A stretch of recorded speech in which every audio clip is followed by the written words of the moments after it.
கிடைக்கிது. இந்த மாதிரி லீவ் டைமில் ஷாப்பிங் மால், அதை விட்டால் ஹோட்டல்னு இல்லாமல் இந்த மாதிரி இயற்கையான வயல்வெளி பகுதிகளுக்கு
உப்பு சேர்த்துட்டு ஒரு அரை மூடி லெமன் சாறு பிழிஞ்சு விட்டுக்கோங்க.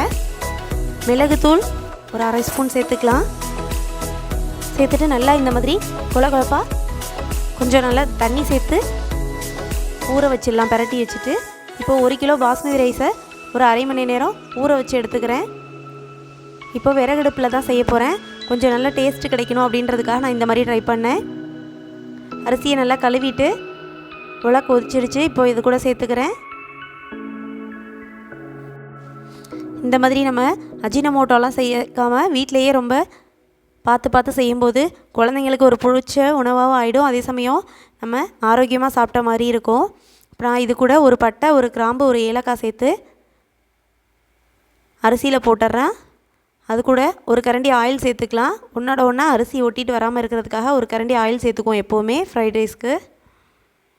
இப்போ இதை நல்லா கலந்து விட்டுட்டு உள்ள கொதிக்கட்டும். இப்போது அதுக்கிடையில் காய்கறியெல்லாம் கட் பண்ணி எடுத்துக்கலாம். ஒரு முட்டைக்கோஸ் ஃபுல்லாகவும் கட் பண்ணி வச்சுருக்கேன்.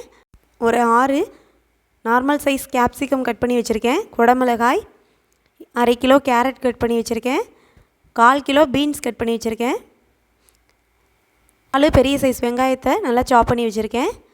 இப்போது பாதியாக தான் நான் அரை கிலோவாக தான் செஞ்செடுக்க போகிறேன். 1 கிலோ அரிசியும் கிண்டி எடுக்கிறதுக்கு கொஞ்சம் கஷ்டமாக இருக்கும். அதே சமயம் மசாலா நல்லா ஒட்டிட்டும் இருக்காது. ஸோ நான் அரை கிலோவாக தான் செஞ்செடுக்க போகிறேன். ஃபஸ்ட்டு ஒரு 4 முட்டையை ஒரு பிளேட்டில் உடச்சி ஊற்றிக்கலாம். இப்போது அரிசியும் நல்லா வெந்துருச்சு. சிக்கனை வறுத்து எடுத்து வச்சுருக்கேன். காய்கறி எல்லாத்தையும் எடுத்து வச்சாச்சு. கரம் மசாலா பவுடர், மிளகுத்தூள், சிக்கன் மசாலா பவுடர், மிளகாய்த்தூள், உப்பு இதெல்லாம் எடுத்து வச்சுக்கலாம். சோயா சாஸ், நெய், ஆயில் இதெல்லாம் ரெடியாக எடுத்து வச்சாச்சு. இப்போது அரிசியை இந்த மாதிரி சோறு ரொம்ப குழஞ்சிடக்கூடாது. இந்த மாதிரி பொழுன்னு இருக்க மாதிரி பார்த்துக்கோங்க. அப்போது தான் ஃப்ரைட் ரைஸ் நல்லா இருக்கும். கண்டிப்பாக மெயினாக அரிசி 3/4 பதத்தில் இந்த அளவுக்கு வேகிற மாதிரி பார்த்துக்கோங்க. ரொம்பவும் வேக விட்டுறாதீங்க. சோறு வெந்துருச்சுன்னா நமக்கு டேஸ்ட்டு கண்டிப்பாக கிடைக்காது. அது அரை கிலோ செய்கிறதுக்கு தகுந்த மாதிரி ஒரு சட்டி வச்சுட்டு இப்போது இது கூட ஆயில் சேர்த்துட்டு ஒரு 2 நார்மல் சைஸ் வெங்காயம் இதில் சாப் பண்ணிவிட்டு சேர்த்துக்கிறேன். வெங்காயம் ஓரளவுக்கு நல்லா வதங்கிடுச்சு. இப்போது 4 முட்டையை இது கூட சேர்த்துடலாம். சேர்த்துட்டு நல்லா கொல கொலப்பாக இல்லாமல் கிண்டி எடுத்துக்கோங்க. தேவையான அளவு உப்பையும் இது கூடவே சேர்த்துடலாம். முட்டை நல்லா உதிரி உதிரியாக வர மாதிரி நல்லா பொலப்பாக கிண்டி எடுத்துக்கலாம். அப்போ தான் சாப்பிட்றதுக்கு நல்லா இருக்கும். இந்த மாதிரி உதிரி உதிரியாக வர மாதிரி கிண்டி எடுத்தாச்சு. இப்போ இது கூட காய்கறியெல்லாம் சேர்த்துடலாம். இது கூட முட்டைக்கோஸ் சேர்த்துக்கிறேன். 2 கிளறிட்டு இப்போ இது கூடவே பீன்ஸையும் சேர்த்துக்கிறேன். கேப்சிகம் சேர்த்தாச்சு, கேரட்டும் சேர்த்தாச்சு. இதில் தண்ணி சத்தம் இல்லாத அளவுக்கு நல்ல தீயை கொஞ்சம் ஹை ஃப்ளேம்லேயே வச்சு நல்லா கிளறி எடுத்துக்கோங்க. காய் ஓரளவுக்கு வதங்கிட்டு ஒரு அரைப்பதம் வெந்திருக்கு.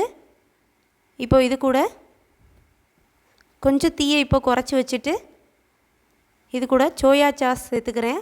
1/4 கரண்டி சேர்த்துருக்கேன். இதை நல்லா இப்போ கிளறிட்டு இது கூடவே மசாலா பவுடர்ஸ் ஆட் பண்ணிடலாம். மிளகாய்த்தூள் 1 ஸ்பூன், மிளகுத்தூள் 1 spoon, garam masala powder 1 spoon சேர்த்துட்டு இந்த மாதிரி நல்லா கிளறி விட்டுக்கலாம். கிளறி விட்டுட்டு இப்போது ரைஸை இது கூட சேர்த்துடலாம். ரைஸை சேர்த்து நல்லா கிளறிடுங்க. இது கூட 1/2 கரண்டி ஆயிலும் சேர்த்து நல்லா கிளறிடலாம். மசாலா எல்லா சைடும் ஒட்டிட்டு வர மாதிரி நல்லா கிளறி எடுத்துக்கலாம். இப்போது ஓரளவுக்கு நல்லா கிளறினதுக்கு பிறகு இது கூட சிக்கனையும் சேர்த்துக்கிறேன். 1/2 கிலோ அரிசிக்கு ஒரு 1/4 கிலோ போல் சிக்கன் சேர்த்துக்கிறேன். இதுவே நல்லா போதுமான அளவாக இருந்தது. நல்லா ஃபுல்லாகவும் சிக்கனாக இருக்கிற மாதிரி இருந்தது.